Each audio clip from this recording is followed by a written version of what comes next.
어느 교회에 초대받아 갈 때마다 어떤 말씀 전해야 하나 하는 고민이 있는데, 사실 크게 고민할 일이 아닌 것은 제가 믿는 가장 근본적인 이야기를 함께 나누는 게 이런 모임에 아주 중요한 일이라고 생각했기 때문에 그런 이야기를 해왔습니다.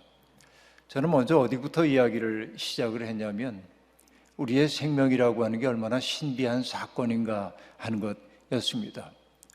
이 넓고 넓은 우주 가운데 나라고 하는 존재가 없지 않고 있다고 하는 사실이 얼마나 놀라운가. 세상에 있는 것들, 우리는 78억 명의 인간이 이 땅에 살고 있기 때문에 어떻게 보면 78억 분의 1에 지나지 않는지 모르지만은 지금 우리가 살고 있는 이 지구뿐만 아니라 온 우주 공간에서 생명의 흔적이 아직까지는 과학으로 발견된 바가 없기 때문에 오직 우리가 살고 있는 이 지구에서만 생명이 나타나고 있는 것이죠. 그렇게 본다고 한다면은 우리 이 지구라고 하는 것은 우주의 기적이라고 얘기할 수밖에 없을 거고, 그 지구의 기적인 지구 속에 살고 있는 우리 또한 그렇다 하는 얘기입니다. 물결 위에 반짝이고 있는 햇빛, 순수한 우리말로 윤슬이라고 얘기하죠. 석양역에 비낀 해가 물결 위에 잔잔하게 햇빛이 비칠 때 얼마나 아름답습니까? 아름답고요. 또 물 위를 낮게 날아가고 있는 새들의 모습을 봐도 아름답고요. 또 숲속에서 저마다의 음색으로 노래 부르고 있는 새들의 음성을 듣는 것도 신비하고요. 졸졸졸 흘러가는 시냇물도 기적처럼 여겨지기만 합니다. 우리는 너무나 당연하게 이런 것들을 누리고 살고 있기 때문에 그게 기적인 줄을 알지 못합니다. 그래서 제가 입버릇처럼 하는 이야기 있습니다. 당연의 세계에는 감사가 없다라는 얘기입니다. 뭐든지 당연하면 아무것도 감사하게 여겨지지 않는 것입니다. 아침에 눈을 떠 숨을 쉰다고 하는 거 당연하게 느껴지면 고마운 것 없죠. 그러나 제 늘 말씀드리듯이 우리가 숨을 쉰다고 하는 것은 내 숨을 쉬는 줄로 알고 있지만은 하나님이 내 속에 숨을 풀어놓지 않으면은 숨조차 쉴 수 없는 게 우리의 생명입니다. 하나님이 숨을 풀어놓으시면 만물이 살아나지만은 하나님이 그 숨을 거두어 가시면 흙으로 돌아갈 수밖에 없는 게 인생임을 시편 기자는 그렇게 이야기해 준 바 있습니다. 하나님이 오늘 아침에 우리 속에 숨을 풀어놓으신 까닭은 무엇입니까? 하나님은 여전히 지금도 나를 통하여 하시고자 하는 일이 있기 때문이라고 말씀드렸습니다.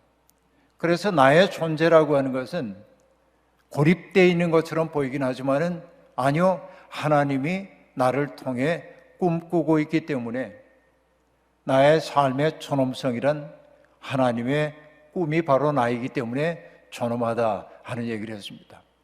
내가 아니고는 할 수 없는 일이 있기 때문에 하나님은 우리를 부르시어 당신의 일꾼으로 삼아 주셨던 것이죠.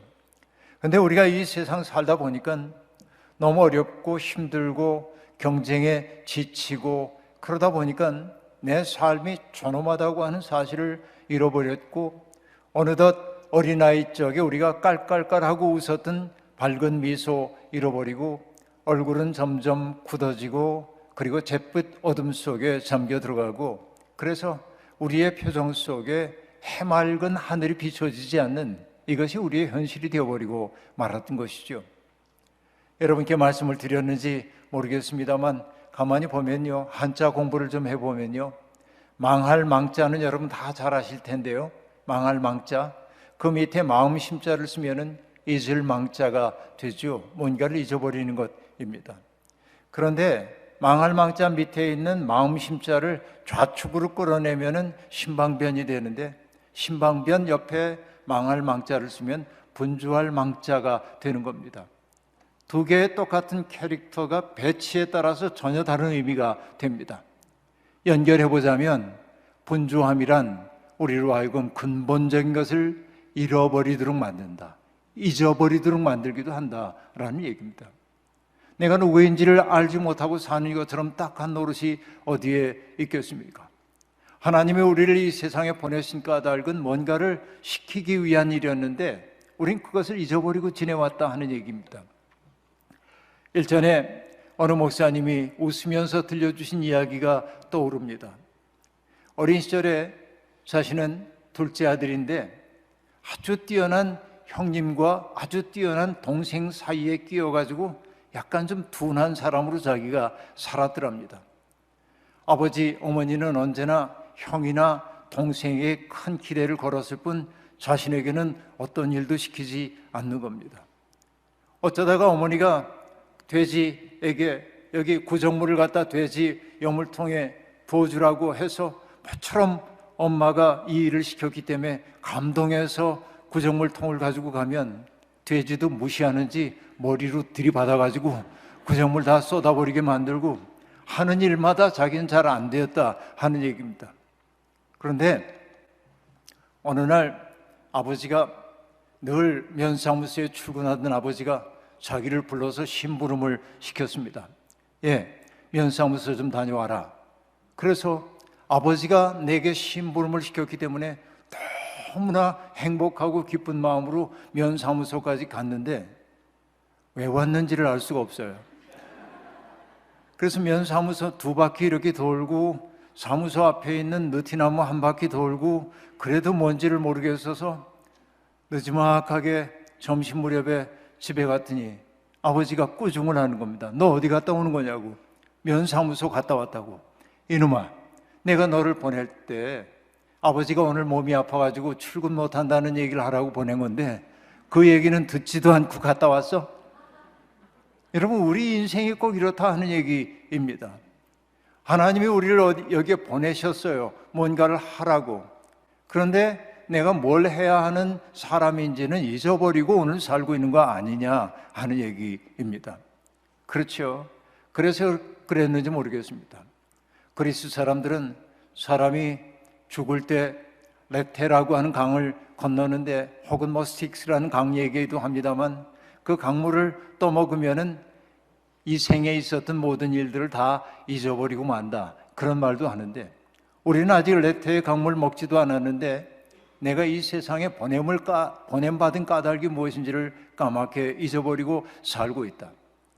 우리는 인간이라고 하는 것은 하늘 위에 머리를 들고 사는 존재인데 땅의 중력에 이끌려 살다 보니까 하늘을 잊어버린 채 살고 있다.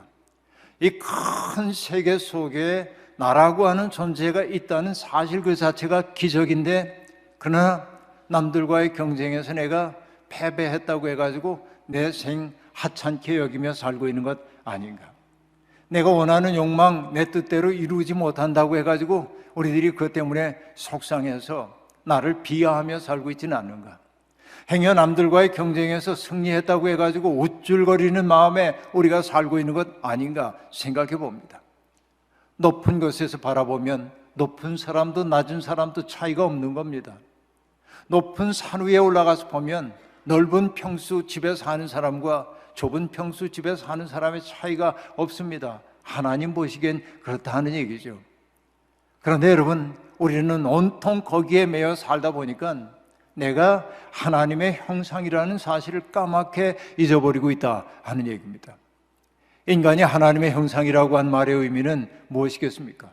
신학적으로 굉장히 다양한 설명들이 가능하겠습니다마는 하나님의 형상이란 말을 인간의 삶에 대한 과제로 본다고 한다면 나의 삶을 통하여 사람들이 하나님이 계시다는 사실을 느끼도록 만들려는 게 하나님의 형상으로서의 사람 아니겠습니까?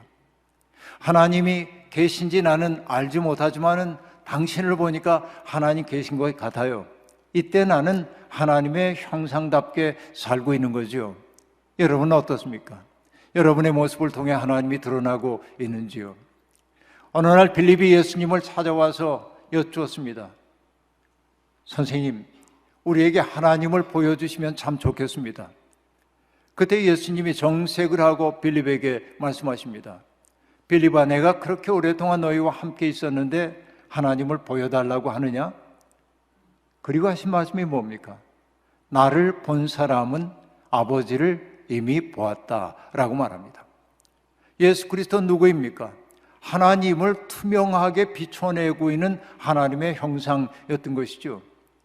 우리도 그렇게 말할 수 있으면 얼마나 좋겠습니까만 우리는 우리의 삶으로 하나님의 있음을 드러내지 못하고 있습니다. 왜 그럴까요? 주님은 자신을 말끔하게 비워서 투명하게 되었기 때문에, 지켜야 할 나라고 하는 것 하나도 없이 깨끗해졌기 때문에 하나님을 비춰낼 수 있었습니다. 내 뜻, 나의 의지, 내가 가지고 있는 입장, 나의 이데올로기 이런 걸 관철시킬 생각이 없었어요. 오로지 예수 그리스도에게 있는 것은 무엇이었습니까? 하나님의 영광을 드러내기 위한 삶만을 살았단 말이죠. 그러니까 거기에 더러움이 낄 일이 없어요. 하나님 더러운 분 아니기 때문에, 깨끗하기 때문에. 바로 자기를 온전히 비워서 하나님을 비추어내는 존재였기 때문에 예수 그리스도는 투명한 거예요. 그런데 우리는 어떻게 됐습니까? 불투명한 존재가 되었죠. 내 욕심이 여기에 끼이고 또 다른 욕심이 끼이고 누구에 대한 미움의 마음이 내 마음속에 깃들기 시작하고 원망하는 마음이 생기고 선망하는 마음이 생기고 이런 마음들이 켜켜이 쌓여서 우리가 어떻게 됐습니까? 불투명한 존재가 되어버리고 말았다. 사람들이 우리를 바라보면서도 하나님이 계시다고 하는 사실을 알지 못하게 우리가 살고 있다고 한다면, 평생 교회를 다녔다고 하나 우리의 살아가는 모습을 통해서 사람들이 하나님의 존재를 느낄 수 없다면, 그리스도의 현존을 느낄 수 없다면, 그리스도의 향기를 맛볼 수 없다고 한다면 우리는 인생의 패배자 아닌가 하는 생각입니다. 그러니까 여러분, 우리들 속에 켜켜이 덮개진 때처럼 쌓여있는 이 죄의 문제를 해결하지 않고는 깨끗해질 수가 없고, 이 죄라고 하는 것은 우리를 매우 부자유롭게 만드는 것을 알 수 있습니다. 예수 그리스도께서 오신 까닭은 뭡니까? 그런 부자유로부터 우리를 해방시키기 위함입니다. 죄의 종살이하고 있는 우리를 해방시키셔서 하나님의 몸이 되어 살아가도록 하기 위해 주께서 이 세상에 오신 것이죠.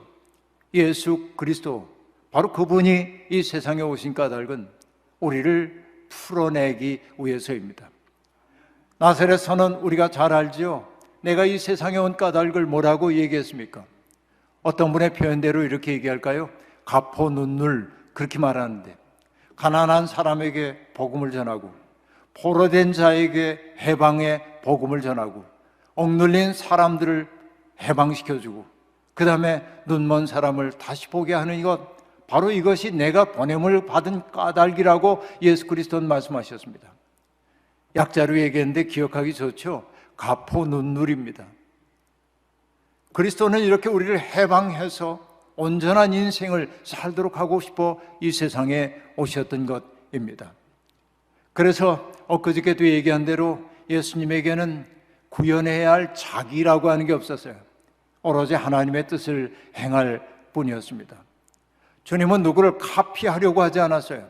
오리지널하게 하나님의 그 마음을 헤아리는 삶 속에 자기를 내맡겼어요. 예수 그리스도는 가진 게 아무것도 없었기 때문에 사람들에게 자기를 선물로 줄 수 있었어요. 여러분, 우리가 받는 선물 가운데 가장 큰 선물은 금은 보화가 아닙니다. 누군가가 나를 전폭적으로 있는 그대로 수용해 주는 것처럼 큰 선물이 어디에 있겠습니까? 나를 신뢰하고 사랑하고 그리고 나의 허물된 그 모습까지도 그대로 안아주는 그것이 가장 큰 선물이죠. 주님은 그런 의미에서 우리에게 물질이 아니라 자신을 선물로 주셨고, 이것을 신앙 고백적으로 얘기할 때 우리가 하는 얘기가 무엇입니까? 예수 그리스도께서 우리의 죄를 위해 십자가에 못 박혀 죽으셨다고 하는 것입니다. 자기를 말끔하게 비운 분이기 때문에 주님이 할 수 있었던 것은 뭡니까? 더러운 영에 시달리는 사람들을 볼 때마다 불쌍히 여기시고 그 사람들을 사로잡고 있는 그 더러운 영을 꾸짖어 내쫓을 수 있었습니다. 꾸짖을 수 있는 능력은 누구에게서 나옵니까? 그 귀신보다 강한 힘을 가지고 있는 존재일 것처럼 보이지만 더러운 영을 꾸짖을 수 있는 영은 맑은 영밖에 없고, 예수 그리스도가 더러운 영에 시달린 사람을 꾸짖을 수 있었던 것은 자기를 온전히 비워 하늘로 채워져 있기 때문이고, 그리스도께서 하셨던 이 일은 생명을 풍성하게 하는 일이었음을 우리가 알 수 있었습니다. 병든 사람 보면 불쌍히 여기고 그 사람의 그 고통을 당신의 고통으로 그냥 느껴버리는 거예요. 그의 고통을 내 것으로 가지고 들어오는 거예요. 앓는 거예요, 그 사람의 아픔을. 바로 이게 예수 그리스도의 기적의 비밀인 것입니다. 그러니까 여러분, 우리가 적어도 예수를 믿는다고 한다면 어떤 태도를 가지고 살아야 합니까? 내가 지고 가는 짐을 누군가에게 맡기는 게 예수 믿음이 아니죠. 그가 지고 가고 있는 인생의 짐이 너무도 딱해 보여서 그 짐을 내 어깨에 짊어지려고 하는 것, 이런 것이 예수적인 삶의 방식이 아니고 무엇이겠습니까? 어느 날 어느 목사님, 그 목사님이 들려주신 얘기가 제게 깊이 남아 있습니다. 젊은 시절에 시골에서 전도사로 생활하고 있을 때 너무나 가난했겠죠. 60년대 초반이었으니까, 60년대 중반 정도였으니까. 그런데 그 사택에서 아궁이에 불을 떼가며 밥을 해 먹는데 사모님이 아주 허술한 집에 살고 있었는데 그 당시에 목회자의 자가용이라고 할 수 있는 자전거를 벽 옆에 이렇게 세워두고 있었는데 그만 벽이 무너져가지고 자전거가 밥을 짓고 있던 사모님의 옆구리를 쳐서 사모님의 병이 생겼어요. 치료도 제때 받지 못하니까 허리병이 고질병처럼 생겼습니다. 그러니까 늘 허리 통증 때문에 어쩔 줄을 몰라 했어요, 그 사모님이. 근데 어느 날 사모님이 그 양로원에 가보니까 양로원 노인들이 깔고 자는 담요와 이 덮고 자는 이불이 너무 더러운 거예요. 마음이 아팠습니다. 그래서 사모님은 마음속에 작정을 했습니다. 일주일에 한 번씩 와서 이 요와 이불을 빨아드려야겠다. 그 사모님의 건강 상태로서는 할 수 없는 일이었습니다. 그러나 마음 아픔이 너무 컸기 때문에 사모님은 그런 결정을 하고 매주 한 번씩 가가지고서는 이불 빨래와 요 빨래를 한 겁니다. 그 빨래를 하고 돌아오면은 허리가 끊어지는 것 같은 통증 때문에 한동안 시달려야 했습니다. 그러나 매주 그 일을 포기하지 않았습니다. 그런데 그 일을 6개월을 지속하고 나니까 놀라운 일이 벌어졌습니다. 이불 요 빨래를 해주고 돌아왔는데 허리가 안 아픈 거예요. 그 이후부터는 다시는 허리가 아파서 시달리는 일이 없었더랍니다. 신비한 사건이죠. 바로 그런 것입니다. 누군가의 아픔, 서러움, 고통스러운 거, 그거 내 것으로 가져와가지고 내가 감싸 안아 그 문제를 해결해 주려고 할 때 하나님이 역사하시더란 말이죠. 예수 그리스도가 보여주는 삶은 바로 그런 삶이란 말이죠. 그러니까 여러분, 예수님이 머무는 곳마다 생명의 기적이 나타났고 사람들이 축제가 벌어집니다. 생명이 깨어나는 것처럼 좋은 일이 어디에 있습니까? 그러니까 예수님의 제자들은 금방 하나님 나라가 다가올 것처럼 느꼈어요. 새로운 세상이 막 자기에게 다가오는 것처럼 느껴졌다 하는 얘기입니다. 그러나 여러분, 우리가 살아보니까 알지만 이 세상을 지배하고 있는 악의 질서는 그렇게 만만하지 않습니다. 새로운 세계가 다가온다고 해가지고 어서 오세요 하고 길내줄 리가 없습니다. 악의 세력은요, 집요하고 섬세하고 꼼꼼합니다. 정말로 그러합니다. 이것이 정말 저도 목회자로 살아오면서 경험하는 그런 것입니다. 악의 세력, 어떻게 보면 하나님의 질서가 아닌 질서에 속하는 이들일수록 집요합니다. 정말 악은 그러하다 한 얘기예요. 그러니까 여러분, 예수 그리스도를 미워하는 사람들이 생겨나기 시작했습니다. 주님 주변에서 생명의 기적이 나타나고 사람들이 이분을 메시아적 존재로 바라보기 시작하고, 그리고 사람들이 박수갈채를 보내는 그 예수를 질시 어린 눈으로 바라보는 사람들이 있었습니다. 유대교의 성전 체제를 구성하고 있는 사람들 앞에 거룩의 신비를 홀로 가지고 있는 것처럼 사람들 앞에 으스대는 사람들, 우리는 너무나 잘 믿는다고 자부하는 사람들, 하나님 앞에 내가 제사를 바치는 제사장이라는 자부심을 가지고 경제적 이득을 취하던 사람들, 그런 이들이 볼 때 자신들을 향해야 할 대중들의 눈길이 예수에게 향하는 것을 바라볼 때 그들은 불편하기 이를 데 없었습니다. 그리고 그들은 생명을 살려야 하는 것이 종교의 본질임에도 불구하고 예수를 없애는 쪽으로 자기들의 음모를 꾸미기 시작했습니다. 주님은 예루살렘에 올라가시면서 3번씩이나 내가 예루살렘에 올라가면은 대제사장과 그리고 서기관과 바리새인들에게 고난을 받고 십자가에 못 박힐 거라고 이야기하셨습니다. 그러나 뭔가 들떠 있었던 제자들은 어느 누구도 주님의 그 말씀을 귀담아 듣지 않았습니다. 그들의 마음속에는 십자가라고 하는 건 없었고 그들이 추구했던 것은 영광뿐이었기 때문에 그렇습니다. 영광에 온통 마음을 빼앗기고 있는 사람들에게 주님의 십자가라고 하는 것은 있을 수 없는 현실이었습니다. 베드로가 했던 얘기가 대표적이죠. 내가 예루살렘에 올라가면 고난받을 거야 하고 얘기하자 베드로가 그래서는 안 된다고 이야기합니다. 그러나 주님은 베드로에게 얘기했죠. 사탄아 물러가라 하고 얘기합니다. 고난이 없는 종교라고 하는 거 없습니다. 역사의 새로움이라고 하는 것은 언제나 큰 희생을 통해서 유입되고 나는 것이 우리의 역사의 경험이다 하는 얘기입니다. 마침내 예루살렘과 예수 그리스도의 두 행렬이 마주치는 겁니다. 성전 체리를 구성하고 있는 이들은 예수를 없애고 싶어요. 예수님은 그 호랑이의 입으로 들어가십니다. 그래서 그들과 논쟁을 벌이기도 했지만은 마지막 순간 우리가 알다시피 겟세마네 동산에서 주님은 간곡하게 하나님 앞에 기도합니다. 예수님도 살기를 원했던 생명입니다. 죽음 그 자체가 목적인 생명이 어디에 있겠습니까?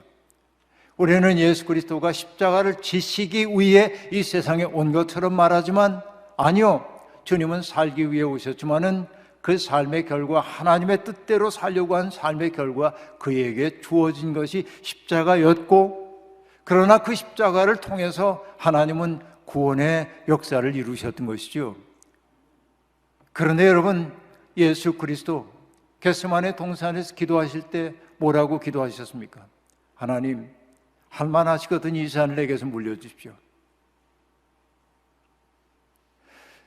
죽임당하는 것을 좋아할 사람이 누가 있어요? 하나님 할만하시거든 이 잔을 내게서 물려주십시오. 그러나 매정하게도 하나님은 아무런 응답을 하지 않으십니다. 그때 주님이 하신 말씀이 뭡니까?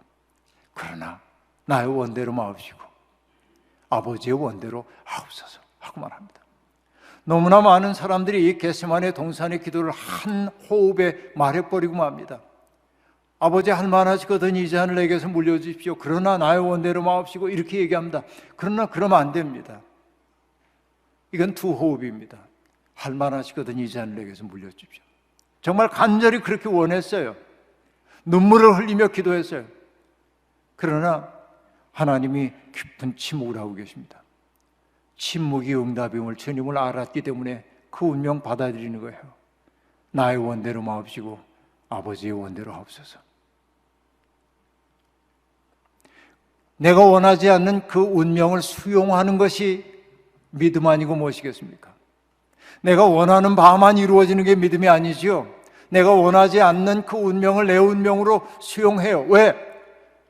하나님이 나보다 나를 더 사랑하심을 알기 때문에, 하나님의 뜻이 내 뜻보다 더 아름다움을 알기 때문에 그 뜻 앞에 나를 맡기는 것이죠. 이게 믿음이겠죠. 그리고 여러분, 주님이 제자들에게 얘기하잖아요. 오늘 저녁에 너희가 나를 다 버리고 나를 떠날 거다. 베드로가 뭐라고 얘기를 합니까? 선생님, 저는 어떤 경우에도 주님을 버리지 않을 겁니다. 떠나지 않을 겁니다. 죽는 자리에 주님이 서신다고 해도 나는 그 자리에도 함께 있을 것을 약속합니다 라고 얘기합니다. 베드로의 그 얘기는 진정성이 있습니까? 아니면 거짓입니까? 저는 100% 진정이라고 생각해요. 베드로는 그럴 수 있다고 믿었고 그럴 각오도 돼 있어요. 그러나 베드로가 알지 못했던 것은 무엇입니까? 자기가 한낱 인간에 지나지 않는다는 것. 운명의 타격이 다가왔을 때 그가 얼마나 공포에 사로잡히기 쉬운 사람인지를 몰랐다는 데 있습니다. 그리고 우리가 알다시피 가야바의 법정에서 그는 3번씩이나 주님을 모른다고 부인했습니다. 그리고 운명처럼 달개 울음소리가 들려오지요. 그때서야 주님의 말씀이 떠올랐습니다. 베드로는 밖으로 나가서 어두운 길에서 심히 통곡하니라 라고 말합니다. 그런데 여러분, 놀라운 것은 뭐냐면 하나님의 은혜는 이 애통하는 마음을 통해 유입되는 거예요. 베드로는 이렇게 자기의 실상을 봤어요.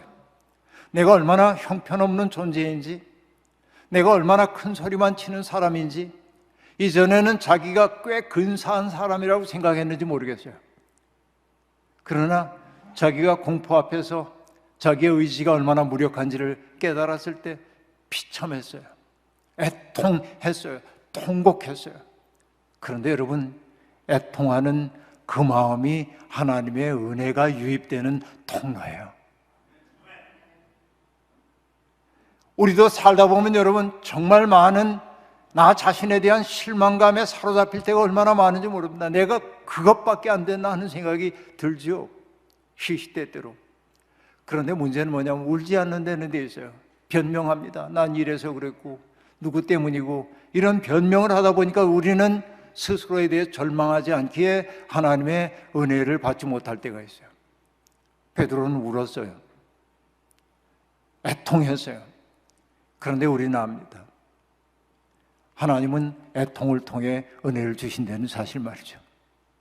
그리고 주님은 십자가에 처형당하셨고 더 얘기할 수 없습니다만 부활하셨죠. 그러나 베드로는 애통했지만은 아직은 온전하게 서지 못했어요. 주님이 부활하셨다는 소식을 여인들로부터 들었음에도 불구하고 베드로는 절망에 빠진 나머지 나는 물고기나 잡으러 가야겠다 하고 갈릴리 호수로 디베랴 바다로 떠납니다.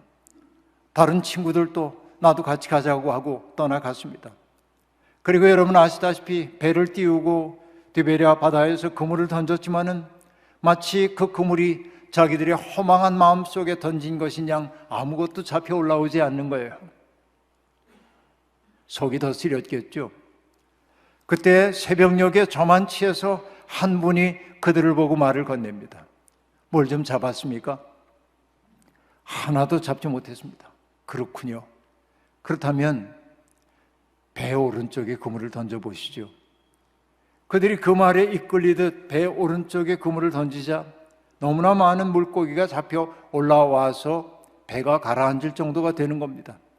그때 직관력이 뛰어났던 예수님의 사랑받던 제자가 얘기합니다. 저분은 주님이시다 라고 얘기해요. 그러자 베드로는 겉옷을 걸치고 물속에 뛰어들어 주님 앞에 옵니다. 주님과 베드로가 마침내 겟세마네 동산 이후에 마주 섰습니다. 주님이 베드로에게 내 죄를 내가 알렸다 그랬을 것 같습니까? 내가 그렇게 허약한 존재인지 난 몰랐다. 너 그럴 줄 몰랐다. 이렇게 얘기했을까요? 아니요. 주님은 그 베드로에게 그런 책망의 말 한마디도 하지 않으셨습니다. 뭐라고 얘기했습니까? 와서 조반을 먹어라 하고 얘기합니다. 저는 여기에 감동합니다. 왜냐하면 우리가 여러분 함께 사는 사람들을 가족이라고 얘기하는데 한자로 보면 가족이라고 하는 것은 제사 공동체입니다. 같은 조상을 가지고 있고 같은 조상에게 옛날 유교식으로 얘기하면 제사 지내는 공동체가 가족입니다. 그러나 가족이란 말보다 훨씬 친밀한 게 뭐냐면 식구입니다. 나의 가족도 식구이지만은 내 집에 기숙하고 있는 식객도 식구이고 가축도 식구이죠. 이게 옛날 식구이죠. 여러분 한솥밥을 먹는다고 하는 것처럼 귀한 일이 어디에 있습니까? 그러니까 예수 그리스도가 이 베드로에게 아무런 책망의 말씀도 하지 않고 와서 조반을 먹으라고 하는 이 얘기는 뭐냐면 나는 너를 내 식구가 아니라고 생각한 적이 한 번도 없다. 나는 너를 있는 그대로 받아들인다. 너의 허물된 그 모습, 내 아픔, 내 서름, 너의 그 자기 연민, 이 모든 것들을 나는 다 품에 안는다 말이죠. 그 사랑에 베드로는 녹아진 거예요. 그 사랑이 베드로를 베드로로 만든 거예요. 그 사랑이 깨어진 그의 영혼 속에, 애통하는 영혼 속에 은혜가 스며드는 기회가 되었고 있는 그대로 받아 안아주시는 그 주님의 사랑 안에 그가 녹아들었을 때 그의 속에 뭐가 생겨났어요? 그게 뭐냐? 강철 같은 기둥 하나가 들어선 겁니다. 그래서 여러분, 베드로는 오순절 마가의 다락방에 그 성령 강림의 사건이 일어난 다음에 어떤 사람이 되었습니까? 유대인들이 없애버리려고 했던 그 이름을 전하는 사람이 되죠. 오순절 설교를 보면 당신들은 이방인들의 손을 빌려서 그를 죽였지만은 그는 죽음의 세계에 있을 수가 없었으므로 하나님이 그를 살리셨다고 얘기를 합니다. 그 이름을 얘기하기 시작해요. 예수의 이름을. 그렇죠? 그리고 여러분, 성전 미문 앞에 앉아 있었던 걷지 못하는 안전뱅이를 보고 뭐라고 얘기합니까? 금과 은은 내게 없지만은 내게 있는 것으로 그대에게 줍니다. 일어나 걸으시오 하고 말하죠. 그 이름으로, 나사렛 예수의 이름으로 일어나 걸으라 할 때 그가 일어섰습니다. 그리고 뭐라고 얘기합니까?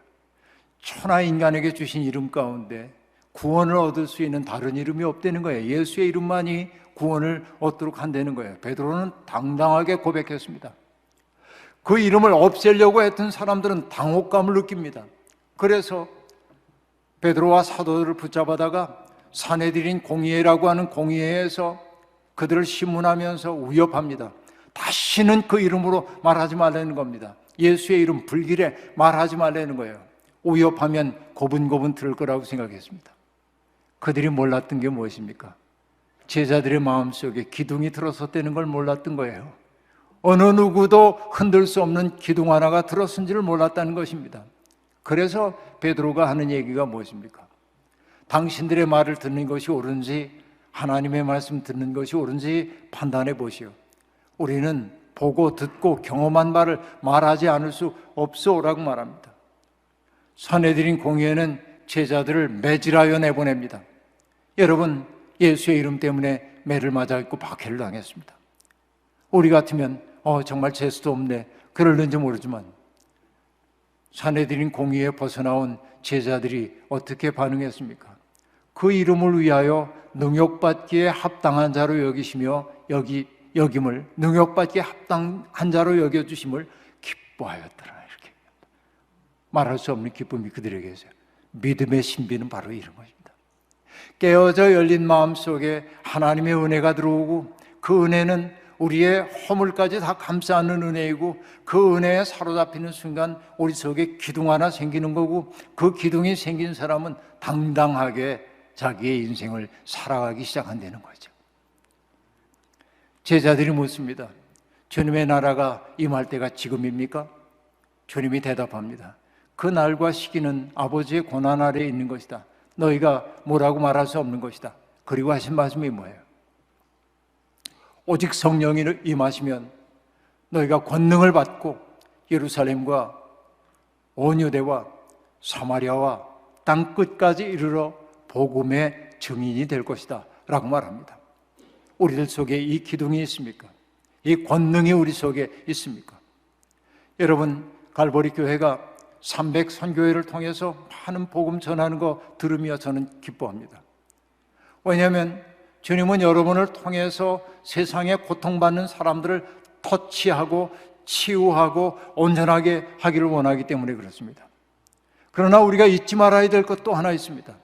땅끝이란 공간적인 저편만을 얘기하는 게 아니라 오늘 벼랑 끝에 선 듯 삶이 위태로운 모든 사람들은 땅끝에 선 사람들입니다. 오늘 바로 내 곁에서 경제적인 어려움 때문에 혹은 정서적 어려움 때문에 관계의 어려움 때문에 다양한 어려움 때문에 죽음의 시면에 이끌리는 사람들이 있다고 한다면 바로 그들이 땅끝이고 우리가 가야 할 곳이 그 옆이고 바로 그 사람들이 머물 수 있는 고향이 되어줘야 하는 것, 이것이 우리의 소명인 것이죠. 우리는 그리스도의 몸입니다. 그리스도는 나를 당신의 몸으로 삼아 세상을 치유하기를 원합니다. 유대인들에게 가장 중요한 가르침 가운데 하나가 티쿤 올람이라고 하는 말이 있습니다. 티쿤 올람이란 망가진 세상을 고친다라는 뜻입니다. 그래서 유대인들은 아기가 태어날 때 이렇게 얘기한답니다. 아기야, 내가 세상을 떠날 때의 세상이 내가 태어날 때의 세상보다 아름답기를 원한다. 너를 통해 이 세상이 아름다워지기를 원한다 하는 얘기입니다. 저는 갈보리 사랑하는 교우들이 있는 곳마다 디쿤 올람의 사건이 벌어지기를 바라고, 그래서 회복된 사람들의 그 아름다움 때문에 삶이 축제로 변하기를 소망합니다. 애통, 비통, 슬픔을 통해 들어온 은혜 때문에 하나님을 송축하고 기뻐하는 능력이 가득 차게 될 때 교회는 살아날 겁니다. 저는 이 교회가 애통할 줄도 알아야 하고 주님을 찬미할 줄도 아는 교회가 되어서 여러분을 통해 주님의 꿈이 온 만방에 펼쳐지기를 주의 이름으로 축원합니다.